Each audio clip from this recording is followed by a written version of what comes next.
Hello and welcome to the All Rookie Podcast. Today is March 19th, 2023. And on today's episode, we're going to be covering our Who Is series. This will be my final one on this series. I've done about 7 or 8 players talking about them and their season progression. On this episode, we're going to talk about who is Ousmane Dieng. Yes, considered the next point forward star, Ousmane Dieng was looked at as an all-star in the making at 19 years old, 6'9", 6'10". He has the perfect size and age for NBA scouts to foam at the mouth over. Dieng played for the New Zealand Breakers. He did not take the college route because he was an international player.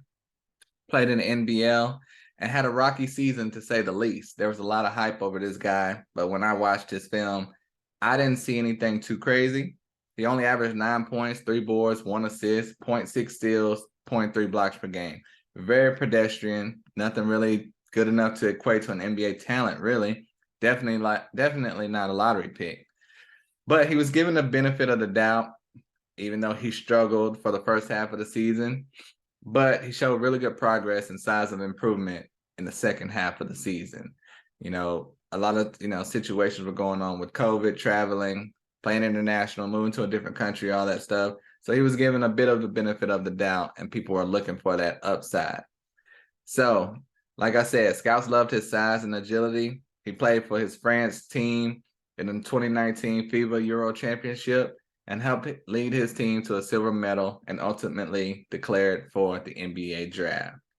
Now, my scouting report on him was, I had him projected to go 20th.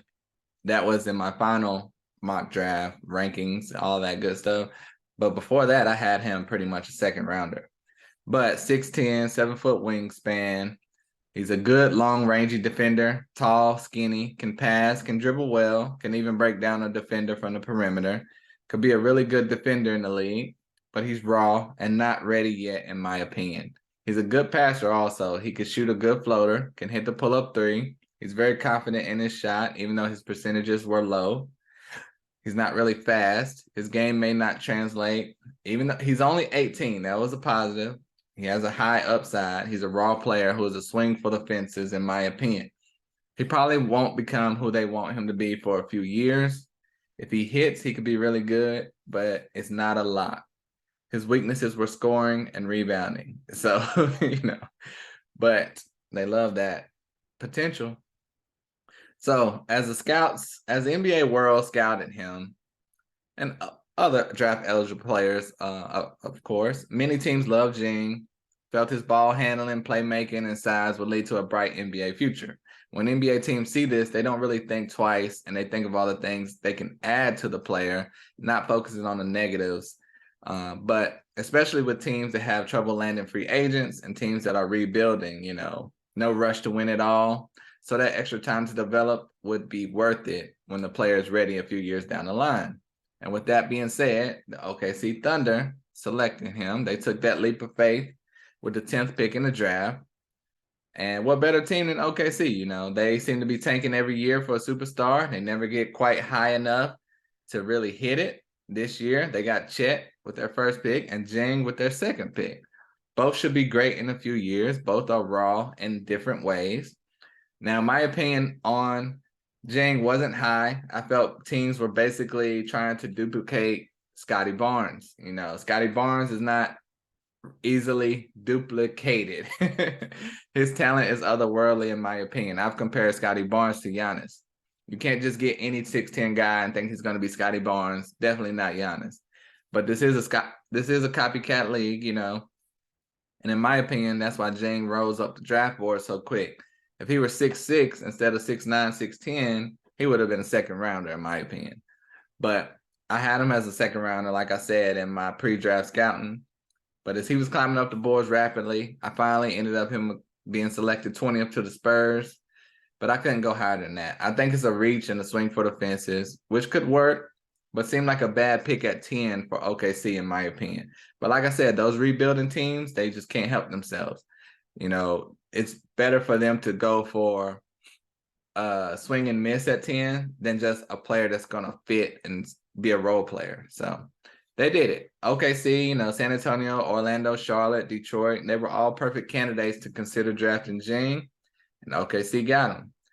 For most of the season, Ousmane Dieng rarely played. He has averaged this year 5.7 points, 3 boards, 1 assist, and he's only played in 27 games so far with only 14 left. OKC knew all of this when drafting him because he was raw, so he spent most of his time in the G League. 27 games is not a lot, but Johnny Davis has played much less than that, so it's not too bad. He only scored double digits twice until these last 9 games of the season, where he has actually been getting playing time. He was decent in many outings, clearly finding his way. And believe it or not, OKC was not tanking this year. So if they were doing so, Dieng would have been playing even more, but they were playing extremely well. So that hurt Dieng's chance for minutes. He scored 10 points and 7 boards and 15 points and 5 boards at the end of November, early December, but then didn't play again for almost 2 months. He did injure his wrist, which caused him to miss a chunk of time. But when he came back, he played about 5 games and then was gone again for about a month. So, he wasn't really able to keep that consistency either. But now that the season is almost over, he's finally getting consistent minutes and he's looking good, making a name for himself and giving OKC fans a glimpse into what could be. 4 out of 5 games recently, he hit double digits in scoring, including his career high game overall with 17 points and 8 rebounds, both career highs. And that was on March 12th. In the 2 games since, of course, he's barely played over 10 minutes, but who knows what OKC expects from him. But it's great to see that when he gets minutes, he's productive, and that's all you can ask for. Some of that had to be with Jalen Williams being in and out of the lineup with an injury as well. But Ousmane plays aggressive. His coach recently commented on his play, said he plays with great force and pace, and they know they are still building with him because he is so young and he's in the early stages of his development. But he's learning how to play the game and working very hard at it. OKC's future is very bright, like I said, with Chet, Ousmane Dieng, Jalen Williams, who could be the best out of the 3, but who knows? We haven't seen Chet yet.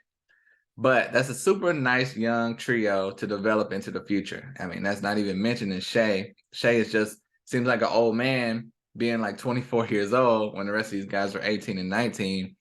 But Shai is just a superstar on a different level. So who knows what they'll do with this trio? Will they be the 3?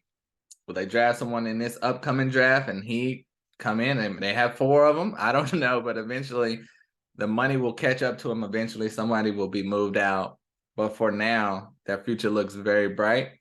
Will Dieng be a major piece or a continued project? We will see. But I actually do like his chances, and that's a bit of a change for me because I was not high on him. I thought he was a reach, but I've liked what I've seen in the limited opportunities. He hasn't pouted or complained. He put his head down and he does the work, and he clearly wants to learn how to play the right way. So you can't ask for more than that. We will see what OKC does in the future. But, I mean, that attitude, that work ethic is all you can ask for. We'll see what they do with that boatload of picks in the future. But Ousmane Dieng has been a player to watch out for. I think his future is very bright. And he's just very much so impressed me. What do you guys think of Ousmane Dieng? Was he a bad pick? Was he someone that you think will continue to rise up the draft boards? We never know. I want to get his G League stats to go over that as well, because even though he wasn't playing much in the NBA, he was doing very well in the G League. So let me look that up real quick, super quick for you guys. Because a lot of times, like recently, James Bouknight just came out with a 44-point performance. You're not seeing that type of stuff unless you are following the G League. And here he is right now. For the G League, he's played 20 games, averaging 16.5 points per game, 8 rebounds per game, almost 4 assists per game, almost a steal and a block. So that is very good production. So even though you may say, well, he's not doing anything, he is developing in the G League as well. When he's not playing with the OKC, a lot of these rookies, you don't see them playing. You just think they're not playing. They're just sitting there. It's a wasted pick. But a lot of them are developing in the G League. The G League is helping these guys tremendously. And I think that, along with these late games in the season, it's 14 games left, that will help Ousmane Dieng as well continue to develop. I think next year is going to be very exciting for him. I think they're going to have to figure out this roster. They have so much talent, almost too much talent. They might need to convert 2 players into one better player, having all those point guards. They got, Josh Giddey, Shea, Trey Mann, and then you go up to Lou Dort, Jalen Williams, Ousmane Dieng. I mean, it's just so many different pieces, and their team will be better next year. And then, they're bringing in another draft pick.